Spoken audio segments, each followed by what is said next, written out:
প্রেম মানে না কোনো বাধা, প্রেম মানে না কোনো জাত বা ধর্ম। প্রেমের টানে হাজার মাইল দূর চীন থেকে জাং বোথাও নামের এক যুবক ছুটে এসেছেন বাংলাদেশের খুলনা জেলার দাকব উপজেলার আচাবুয়া খ্রিস্টান পাড়ায়। প্রেমিকা পিঙ্কি সর্দারের জন্য তার এই যাত্রা শুধু প্রেমের গভীরতাই নয়, বরং দুই দেশের সংস্কৃতির এক অপূর্ব মিলনও ঘটিয়েছে।感觉这边的环境挺不错的，就是农村的话，环境会比城里的环境会更好一点。这边的环境的话，就是说污染没有那么严重，然后就是空气的话会更加的好。পিঙ্কি সর্দার চালনা পৌরসভার আচাবুয়া এলাকায় স্বপন সর্দারের মেয়ে। এই যুগে সামাজিক যোগাযোগ মাধ্যমে বন্ধুত্ব হওয়া নতুন কিছু নয়, তবে সেই বন্ধুত্ব থেকে প্রেম, আর প্রেম থেকে সরাসরি বাংলাদেশে এসে বিয়ের সিদ্ধান্ত নিশ্চয়ই এক অনন্য দৃষ্টান্ত। প্রেমিকা পিঙ্কি সর্দার জানায়, প্রায় 2 মাস আগে ফেসবুকের মাধ্যমে জাং বোথাইয়ের সঙ্গে তার পরিচয় হয়। আমার নাম পিঙ্কি সর্দার। আমাদের দুজনের দেখা হচ্ছিল ফেসবুক থেকে আমাদের সম্পর্ক ঠিক হয়েছিল।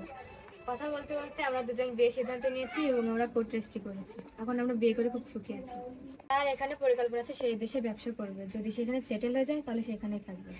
তারপরে আমার ভিসা পাসপোর্ট করাবে, যদি আমার মন চায় তাহলে সেখানে নিয়ে যাবে। তার সাথে আমার এই 2 মাস পরিচয়। আমার বিয়ে চার্জ 3 দিন। পিঙ্কির পরিবারের পক্ষ থেকে জানানো হয়, প্রথমে আমরা কিছুটা দুশ্চিন্তায় ছিলাম, কিন্তু ছেলেটির আচরণ দেখে বুঝতে পেরেছি সে সত্যিই ভালো মনের মানুষ। ওই ফোনে একটু যোগাযোগ করে, মাঝে মাঝে কথা বলে, আমি একটু দেখি আমি কার সাথে কথা বললি কিছু মা একটা ছেলে এরকম আমার সাথে তো যোগাযোগ আছে, তা তোমরা কি রাজি হবা? আমি বাবা শোনো, এখন ফেসবুকের যুগ, তুমি যেটা খুশি থাকবা আমি তাতেই খুশি। এখন তখন থেকে বললে আমরা সবাই রাজি হলাম, ছেলে দেখলাম, সবাই খুশি হলাম দেখে।